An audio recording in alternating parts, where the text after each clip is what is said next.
We note with great concern the ongoing impasse between Nairobi County, and the Kenya Power and Lighting Company, KPLC, which has persisted for several days. While it's unfortunate that the situation has escalated to this extent, it is crucial to highlight the long-standing issue. For a decade, KPLC has wielded unchecked power over counties and other entities, often resorting to abrupt power disconnections without due process or consideration or regard of the broader impact. KPLC has a well-documented history of disconnecting power to critical county institutions, including hospitals, water installations, and sewerage services, severely disrupting operations and endangering lives. However, when the roles are reversed, the company swiftly assumes the position of a victim. This selective application of authority raises serious concerns about fairness and accountability. As a matter of fact, when KPLC switches off power from the county infrastructure, counties are unable to provide service, which also benefits them. Below, I highlight some of the historical cases of power disconnections by KPLC to county facilities. Kisumu County in 2014, power was disconnected, putting lives at risk. The then director, Dr. Ojwang, protested the move, the director of health for Kisumu at the time, but his pleas were ignored. Again, Kisumu County offices in 2019, operations were disrupted when KPLC disconnected power. In Kilifi County, the Kilifi Civil Registration Office was disconnected in July 2023. This facility, which serves over 300 people daily, remained without power for 2 weeks due to a KPLC disconnection. 4.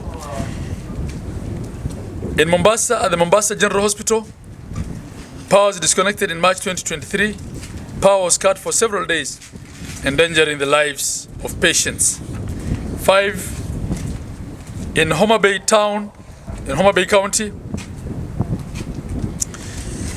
the town's water intake was also disconnected in 2023. Residents went without water for days after KPLC disconnected water. In Migori County, at the Migori County facilities, in September 2023, power was disconnected, leaving thousands of patients vulnerable. In Busia County, on numerous occasions, government services at the county level were paralyzed. And these are just but a few. KPLC's actions have not affected counties only, but have also affected private individuals and businesses. For instance, in 2018, a Nairobi resident sued KPLC for billing him $616,000 for 2 months, despite being away from home that period. In 2018, the High Court barred KPLC from inflating consumer bills following a petition filed by lawyer Apollo Mboya. In 2021, a hotel sued KPLC after its monthly electricity bill. In 2021, a hotel sued KPLC after its monthly electricity bill jumped from shillings 30,000 to a staggering 2.6 million shillings. That's for a month's bill. In 2023, the World Bank faulted KPLC for failing to compensate landowners for way-leaves despite using their private and company land. In 2024, Professor Alfred Omenya raised concerns after receiving a Kenya shillings 2.1 million bill for a new power connection. Despite all this, KPLC owes county governments land rates in the form of contribution in lieu of rates or silo. They also owe us wayleave charges, huge water bills, and other levies to the tune of billions of shillings since the inception of devolution.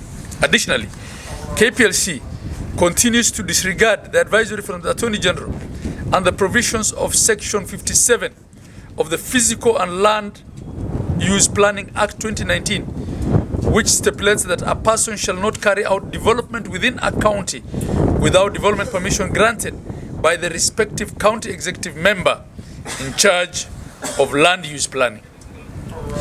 The standoff that has been witnessed has merely exposed a fraction of the distress that countless Kenyans and institutions have endured for years due to abrupt disconnections by KPLC. We condemn these perennial disruptions and call for a structured approach to dispute resolution between KPLC and its consumers, ensuring that essential services are never jeopardized in the future.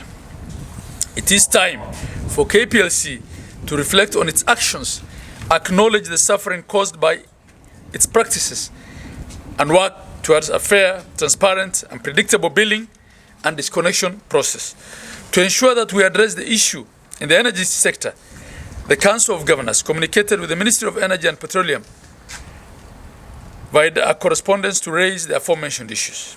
In this regard, we urge KPLC to utilize the existing intergovernmental mechanisms to resolve any disputes with the county governments, including the issue of settlement of debt.